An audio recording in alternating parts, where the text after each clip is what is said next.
Hello number ones, welcome back to Metatron's Academy. Today we don't have a reaction video, but we have a video where I would like to discuss a very important, in fact crucial element of language learning, namely functional immersion. Now, before we jump into all the details that we're going to reveal and talk about on this video, I would like to make my language clear in order to make sure that we have complete mutual understanding. What do I mean by functional immersion? Well, first and foremost, let's define immersion. Immersion is a method of bilingual education or language learning where the learner is surrounded by the target language, L2, and uses this to study all sorts of subjects, including daily life activity. Now, we already know that there are different types of immersion. You have partial immersion, you have total immersion, and clearly what you're trying to replicate in general with the immersion technique or approach to language learning is what would happen if you were to move to a country where your target language is spoken. So you surround yourself in the language in order to try and naturally, organically acquire the language. On my book, Short Path to Fluency, if you want to know more about this, you'll find a link in the description and I'll tell you a little bit about it later on a small section. In my book, I actually make a distinction between immersion and functional immersion, and that's one of the few cases in which I use my own crafted vocabulary in order to convey a linguistic approach or method. I try not to do that too much because I want the book to be as clear as possible, and I don't want to just come up with words or vocabulary, which is very common, by the way, in language space, just to prove, oh, look at me, I'm using a big word that you don't understand, or I use it in a completely different way. We don't do that. But in my book, I did decide to use a specific way to refer to immersion to distinguish it from a type of immersion, which is in fact very commonly pushed onto learners, which I believe is not effective at all, which is immersion meaning input only. This is part of a debacle, if you will, or a debate within the language sphere, whereby there are some proponents that say you should never just sit down at your desk studying the language, reviewing the vocabulary, learning the grammar. No, you shouldn't do that. That's a waste of time. All you need to do is immerse yourself. Do not speak. Absolutely don't speak, some people in fact push in the early stages. Instead, just listen, and then you'll naturally acquire the language. And apparently this is supposed to be inspired by the way children acquire language naturally and organically in the early stages of their development. Now, here's the thing. In my book, I don't push for this. And the reason is that, as you know, I learned a lot of languages and I've never done it this way. Did I use immersion? Oh, absolutely. That was probably one of the key factors of language learning methodology that I have implemented in order to reach a decent level of fluency in several languages, including English, which is not my first language. However, one thing that I've always done, I've done it with English, I've done it with Japanese, I do it with Mandarin now, which is the next language I'm trying to reach fluency in. I've done it with French, I've done it with all sorts of languages that I've tried to learn, is to listen, immerse, absolutely, but also react to the input with output or production. In layman's terms, what I'm actually saying is that to 60% of listening or input, you should add 40% of production or output. This is what I call functional immersion. So you are immersing, but you're making it functional because you are producing as well. This is key, it's necessary, and to be honest, anyone who tells you, no, it's wrong, don't speak in the first early stages, they're just wrong. Because children do. They do speak. Because one, even the fact that you're trying to map it to children, which is kind of strange. I mean, there are some things that we can absolutely learn in the way children acquire their first language, but then again, that's L1 acquisition. What we're doing is L2 acquisition. They don't perfectly overlap. There are some areas of commonality when it comes to the way our brains function, but there are also areas in which we've already gone past that specific window in the development of our minds, prefrontal cortex, synapses, that children have an advantage in as opposed to adults when it comes to acquiring the language naturally and intuitively. However, as adults, we also have our own advantages when it comes to our ability to utilize resources, method, have discipline, and there are also advantages as adults. So those areas that we don't overlap, it's actually okay because we could even do better than children, but that's for a separate video. The reality is, though, that children do start to speak as soon as they can, and also you don't want to take 10 years to learn a language. In fact, if you apply functional immersion correctly, together with many other techniques like memorization techniques, prioritization techniques, all of which will be covered in my book in details, of course, then you can reach fluency in a language in a much shorter period of time, and how long that it's going to take will be dependent on how busy you are as an individual. And a few other factors, such as whether or not the language you're trying to learn is related to yours, and how much experience you have already within the language learning space. But before we do that, massive announcement. Check this out. You're gonna love it. As many of you know, or at least I think you know, I've been writing a book, my new journey into becoming an author. I've mentioned this on a few videos and on X, but this book was indeed crowdfunded. Now, any person who has donated or will donate to the crowdfunding will receive a full audiobook, and this is crowdfunding exclusive. So, as a way to say thank you to the people that have donated and supported my dream of becoming an author, if you have a minimum of $5 donation, you will receive the entirety of the audio file of the book, recorded by me with my voice, no AI involved, as a crowdfunding exclusive reward. This applies retroactively, so for all 262 donors that I've had so far, you'll get this, and anyone who decides to donate $5 or more, thank you very much, never expected, always appreciated, then you will be guaranteed a audio file of the book by the end of the crowdfunding campaign. Important, once the crowdfunding campaign is over, this audiobook version will not be made for sale. So this is, once again, crowdfunding exclusive. It's a perk. If you're interested in the audiobook, click the link in the description, and thank you so much. I did it when I moved to the UK to pick up English. I did it when I moved to Japan. What you do is that you go to a country, but generally it's advisable to go there once you have already got the basics down. So when it comes to English, I already, of course, had studied it at school. I wasn't able to speak it, but I had an overall understanding and very basic vocabulary, so that when I went to England, while I still struggled understanding people and I needed practice, I wasn't starting from complete zero. Likewise, and in fact even better, before moving to Japan, I had already done 2 years of fully focused academic study of the Japanese language at university. I had a decent basis. This allowed me to immediately pick up the most important thing, which is immerse yourself, listen, receive a lot of input in the language, but also try to speak. As I say, a 60 to 40% is usually good, because 50-50 can be a little tiring. And realistically, oftentimes, I mean, if you turn on the TV, it's easier to receive input than to find a situation where you can use output productively.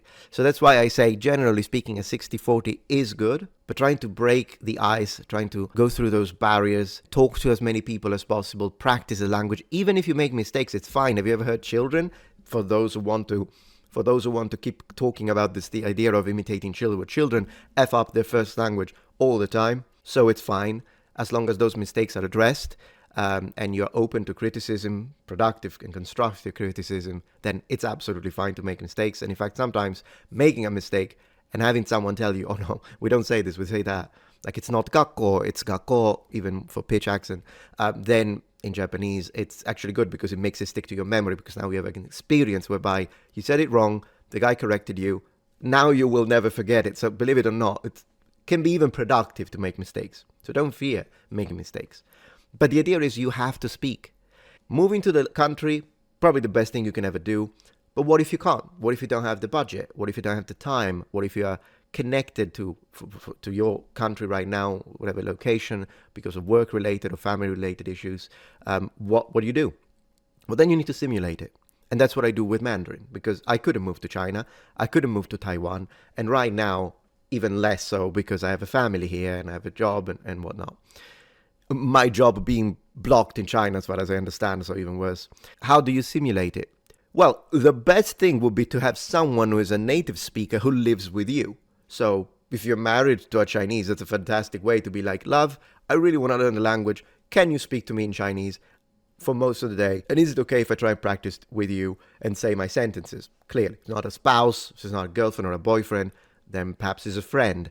What if you don't have those? Well, of course, trying to look for people, meeting people online through chat initially, so that you have a little time to maybe read the response and think about how to type it as you get progressively more confident, so that then you can start going into a face-to-face conversation on Skype, for instance, or whatever.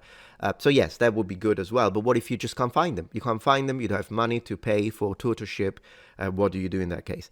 What you need to do in that case, and it really does work, by the way, is to try and recreate a simulated environment where you will switch the majority of your entertainment into the language. So watch movies in Chinese, for instance. I'm just going to mention Mandarin right now, but swap it to whatever language you're learning.